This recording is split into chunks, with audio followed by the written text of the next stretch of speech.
भारत हा मुळातच अत्यंत पवित्र देश आहे. भारतामध्ये जन्म होणं हेच परम भाग्याचं लक्षण आहे.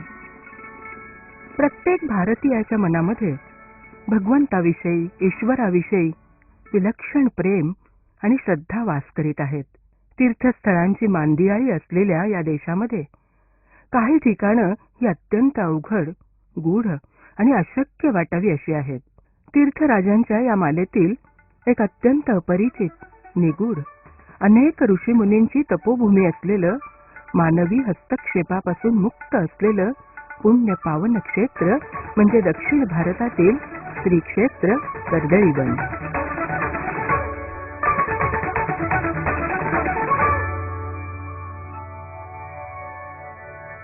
कलियुगातील महान दत्तावतार श्री नृसिंह सरस्वती स्वामी महाराज आपलं अवतार कार्य समाप्त करून शके 1381 मध्ये कर्दळी वनामध्ये गुप्त झाले असा स्पष्ट उल्लेख श्री गुरुचरित्रामध्ये आहे. पुण्यातल्या कर्दळीवन सेवा संघाने आयोजित केलेल्या कर्दळीवन पंचपरिक्रमेस आता आपण जाणार आहोत. आपल्याला कर्दळीवनाची पंचपरिक्रमा करायची आहे. एकूण 40 किलोमीटरच्या या परिक्रमेत आपण श्री अक्क महादेवी मंदिर, व्यंकटेश किनारा, श्री अक्क महादेवी गुहा, श्री स्वामी समर्थांचं प्रकट स्थान आणि बिल्ववन या 5 ठिकाणी जाणार आहोत.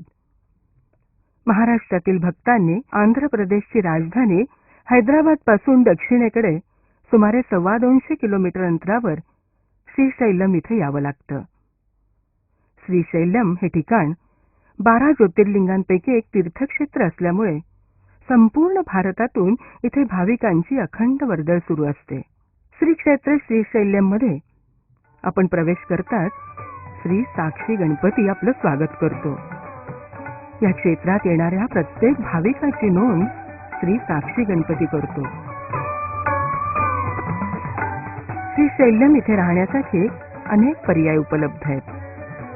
यात विशेषतः मराठी भावविश्वाशी अतूट नातं असलेलं ठिकाण म्हणजे शिवाजी स्फूर्ती केंद्र. हे छत्रपती श्री शिवाजी महाराजांचं जगातलं सर्वात मोठं, त्यांच्या कार्याला साजेसं असं अतिभव्य मंदिर आहे. राष्ट्रीय स्वयंसेवक संघाच्या प्रेरणेतून शिवाजी स्फूर्ती केंद्राची उभारणी केली गेली. शिवाजी स्फूर्ती केंद्रात यात्रेकरूंच्या निवासाची अतिशय उत्तम सोय आहे. कर्दळीवन पंचपरिक्रमा श्रीशैल्य मल्लिकार्जुनाचं दर्शन घेऊन सुरू केली जाते.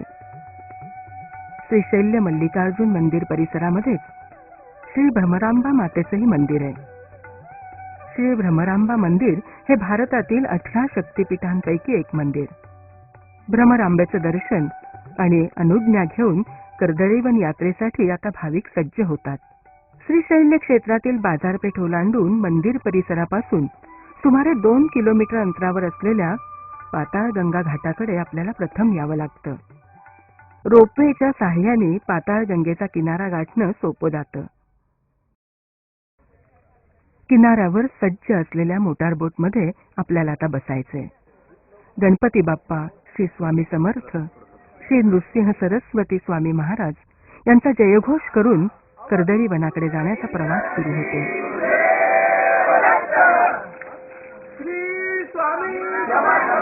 नावेचा प्रवास सुरू झाला की आपला इतर जगाशी असलेला संपर्क तुटतो. आपण खरोखरच जगापासून पूर्ण विलग होतो.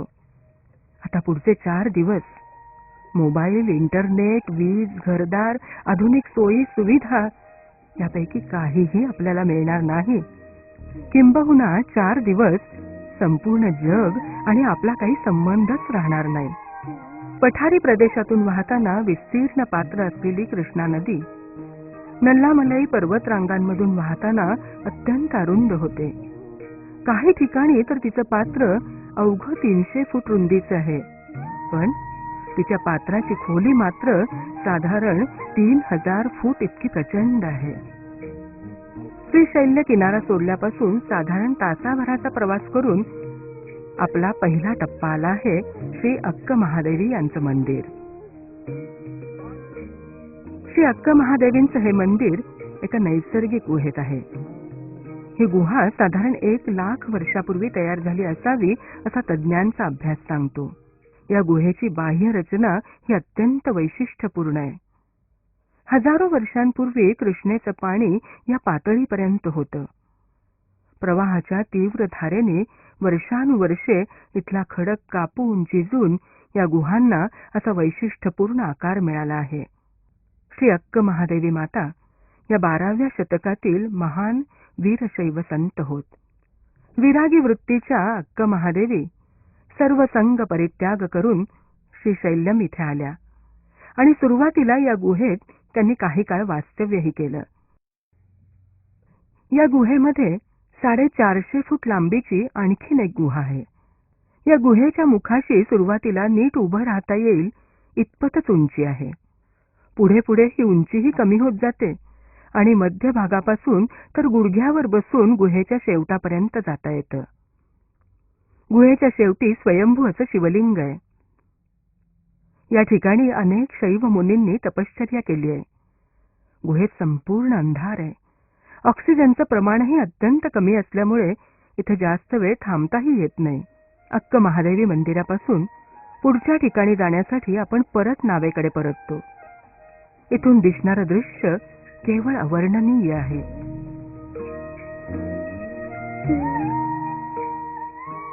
प्रवासातला आपला पुढचा टप्पा आणि मुक्कामाचं ठिकाण आहे ते व्यंकटेश किनारा.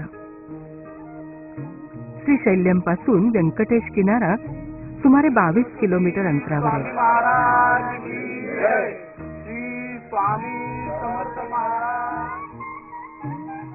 व्यंकटेश किनाऱ्याला श्री अप्पाराव स्वामी यांचा श्री दत्तात्रय आश्रम आहे. ते पत्नी आणि कुटुंबीय यांच्या समवेत इथे राहतात. इथे नित्य अन्नदान सेवा सुरू असते. हा भाग नागर वस्तीपासून पूर्णपणे विलग असल्याने शौचालय, गरम पाणी, वीज अशा आधुनिक सुविधा मात्र इथे नाहीत. श्री अप्पाराव स्वामी आणि त्यांच्या पत्नी उपलब्ध सामुग्रीच्या आधारे अत्यंत सेवाभावाने यात्रेकरूंची सेवा करतात.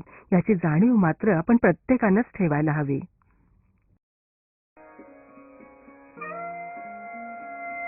व्यंकटेश किनाऱ्याला दुसऱ्या दिवशी जाग आल्यावर आपणही सकाळी लवकर उठून प्रातर्विधी आटोपून कर्दळी वनात जाण्याची लगबगीने तयारी करू लागतो. व्यंकटेश किनाऱ्यापासून पुढचा टप्पा आपल्याला गाठायचा आहे तो म्हणजे अक्क महादेवींची गुहा. अक्क महादेवींची गुहा इथून साधारणपणे 9 किलोमीटर अंतरावर आहे. मार्गातील हा पहिलाच पर्वत सरळसोट खडी चढण असलेला आहे. या मार्गात एकूण 6 लहान मोठे पर्वत चढून जावे लागतात. या 6 पर्वतांनंतर मात्र एक पठार लागतं आणि शेवटी अक्क महादेवींची गुहा लागते. चहूबाजूला दाट झाडी, कमरे इतकं उंच वाढलेलं गवत, त्यातून जाणारी दगडधोंड्यांची खास खळग्यांची ही वाट, पाठीवरचं सामानाचं ओझं आणि प्रत्येक पाऊल जपून टाकायला लावणारी ही बिकट वाट आपली कसोटीच पाहत असते.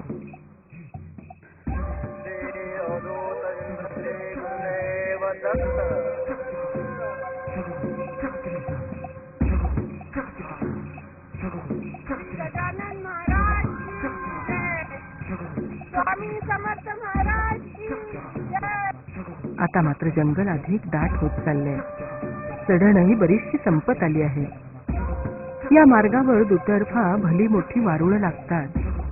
क्वचित प्रसंगी साप, नाग, अगदी अजगराचंही दर्शन होऊ शकतं. पठारावरील या मार्गात एके ठिकाणी एका खडकामध्ये श्री स्वामी समर्थांचं पाऊल उमटलेलं आहे. यात्रेकरू या पदचिन्हाची मनोभावे उपलब्ध साहित्याने यथाशक्ती अशी पूजा करतात. आता एका कातळ वाटेने आपण पुढे जात आहोत. पाण्याचा एक छोटा प्रवाहही आपल्या सोबत येतोय. आपण श्री अक्क महादेवी गुहेच्या जवळ आल्याचीच ही खूण आहे.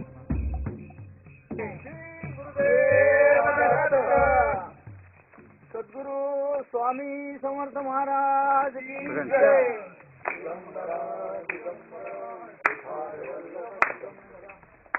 अक्क महादेवींची गुहा ही प्रशस्त ऐसपैस आहे. एक बारमाही लहान धबधबा गुहेच्या समोरील खालच्या दरीत कोसळतो. दरीच्या उतरण्याच्या मार्गावर पाण्याचे एक टाके आहे. ही गुहा म्हणजे अक्क महादेवी यांची तपोभूमी आहे. गुहेत श्री अक्क महादेवी यांची मूर्ती, श्री मल्लम्मा देवी यांची मूर्ती, श्री नरसिंह सरस्वती स्वामी महाराजांची मूर्ती, तसंच एक शिवलिंगही आहे. कर्दळी वन परिसरातील हे अरण्य जैवविविधतेनं अत्यंत समृद्ध आहे.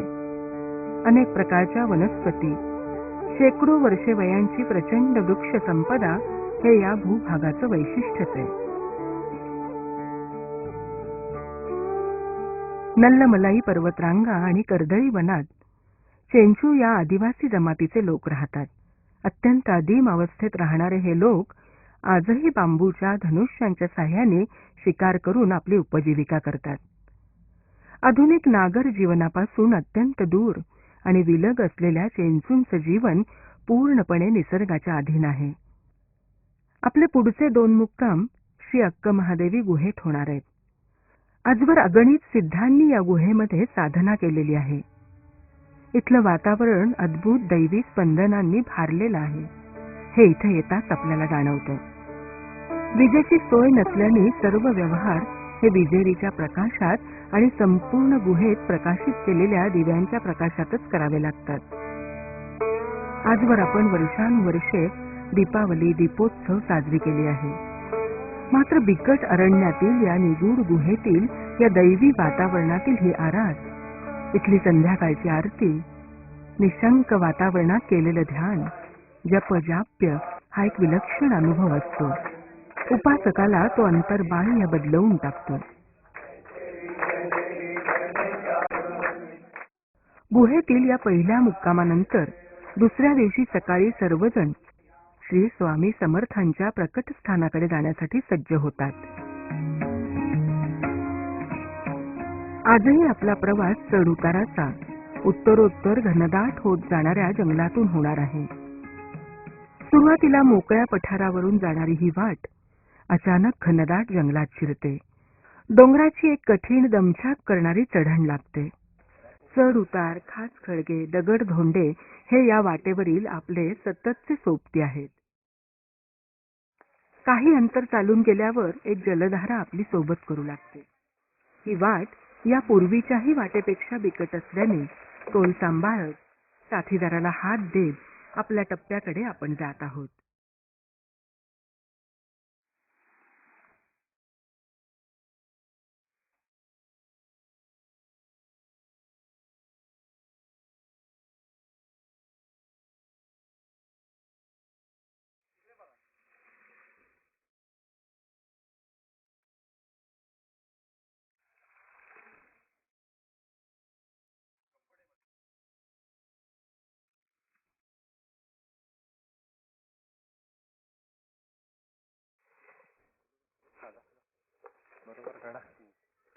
आपल्या सोबत असणारी ही जलधारा अचानक एका मोठ्या कपारीत एका धबधब्याचं रूप घेऊन कोसळत असल्याचं आपल्याला दिसतं.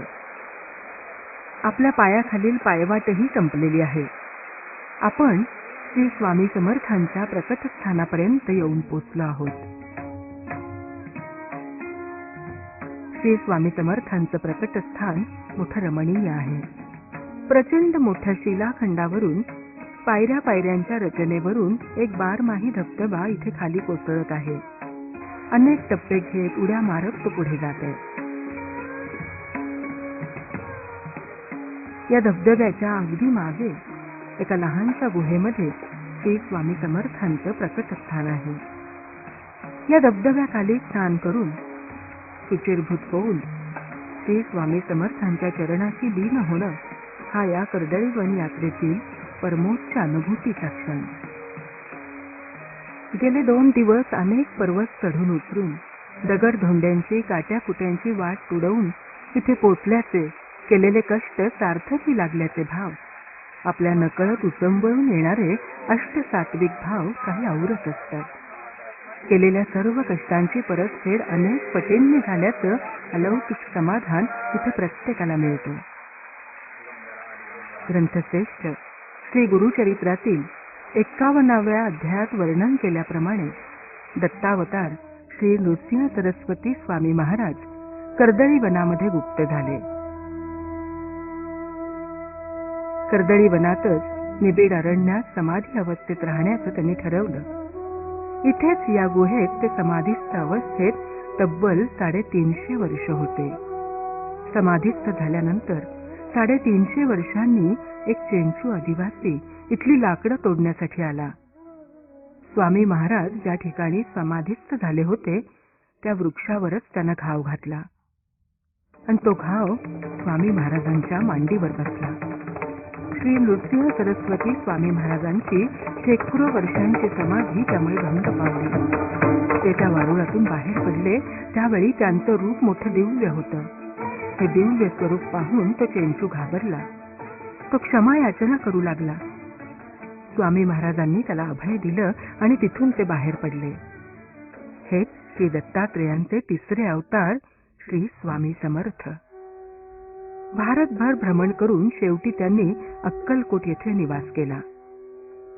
जमदग्नी, परशुराम, कण्व, मार्कंडेय हे ऋषीमुनी, तसंच आद्य शंकराचार्य, मच्छिंद्रनाथ, गोरक्षनाथ, जालिंदरनाथ, श्रीपाद श्रीवल्लभ स्वामी महाराज हे अवतारी महात्मे, तसंच अर्वाचीन काळामध्ये श्री रामदास स्वामी महाराज, दत्तावतार श्री वासुदेवानंद सरस्वती तेंबे स्वामी महाराज, सिद्ध योगाचे प्रणेते श्री लोकनाथ तीर्थ स्वामी महाराज, श्री श्रीधर स्वामी महाराज हे असे अनेक महात्मे कर्दळी वनामध्ये राहून तपसाधना केल्याचे उल्लेख सापडतात. श्री स्वामी समर्थांचे हे प्रकटस्थान शेकडो वर्षांपासून जणू या निबिड अरण्यात दडलेले होते. सर्वसामान्य भक्तांना हे स्थान नेमकं कुठं आहे याची काहीच माहिती नव्हती. 1999 साली गाणगापूर येथील श्री दीनानाथ पुजारी, श्रीकांत पुजारी आणि श्री अरविंद भट पुजारी अक्क महादेवी गुहेत आले असता तेथील एक साधू महात्म्याने त्यांना मार्गदर्शन केलं. अरण्यात बरीच शोधाशोध केल्यानंतर ग्रंथांमध्ये वर्णन केलेल्या सर्व खाणाखुणा त्यांना या ठिकाणी दिसल्या.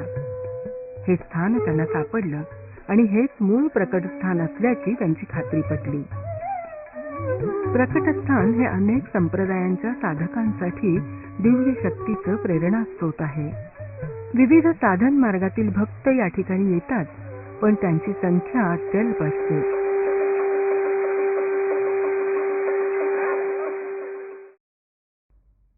श्री स्वामी समर्थ महाराजांच्या प्रकटस्थानापासून पुढे पश्चिमेकडे साधारण 3 किलोमीटर अंतरावर बिल्ववन आहे. बिल्ववनापर्यंत पोहोचण्याचा मार्ग हा सर्वात जास्त कठीण आहे.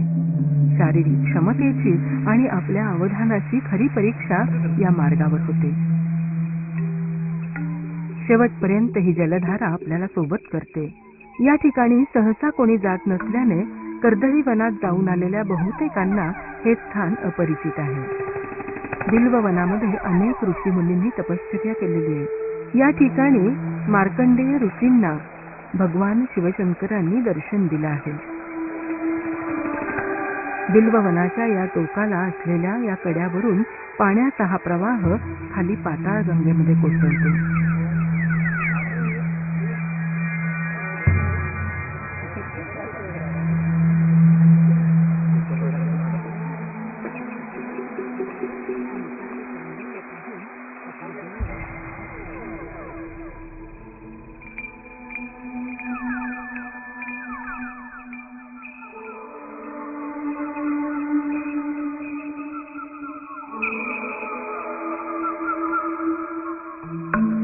श्री स्वामी समर्थ प्रकटस्थान आणि बिल्ववन या दोन्ही पवित्र ठिकाणी नतमस्तक होऊन आपण आलेल्या मार्गाने परत संध्याकाळपर्यंत श्री अक्क महादेवींच्या गुहेत मुक्कामासाठी येतो.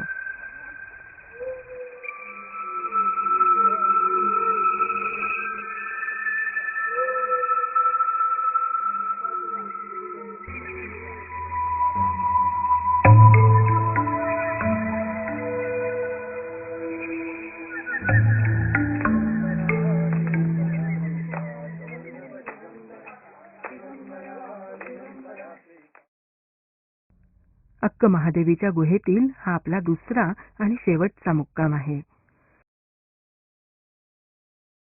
दुसऱ्या दिवशी सकाळी लवकर तयार होऊन सर्वजण चालत परत व्यंकटेश किनाऱ्याला जाण्यासाठी निघणार आहोत. परतीचा मार्गही तोच.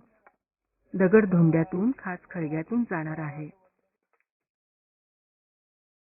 अनेक तीव्र उतार, खडकाळ रस्ता, यामुळे चढणं सोपं पण उतरणं अवघड, या उक्तीचा पुरेपूर प्रत्यय आपल्याला येतो.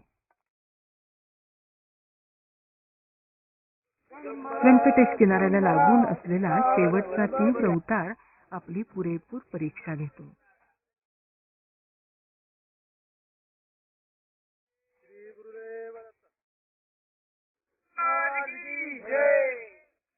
व्यंकटेश किनाऱ्याला आपण परत सर्वजण श्री अप्पाराव स्वामी यांच्या दत्तात्रय आश्रमात एकत्र जमलो आहोत. इथे थोडा वेळ विश्राम करून परत मोटार बोटने आपण श्रीशैल्यला परत निघालो आहोत.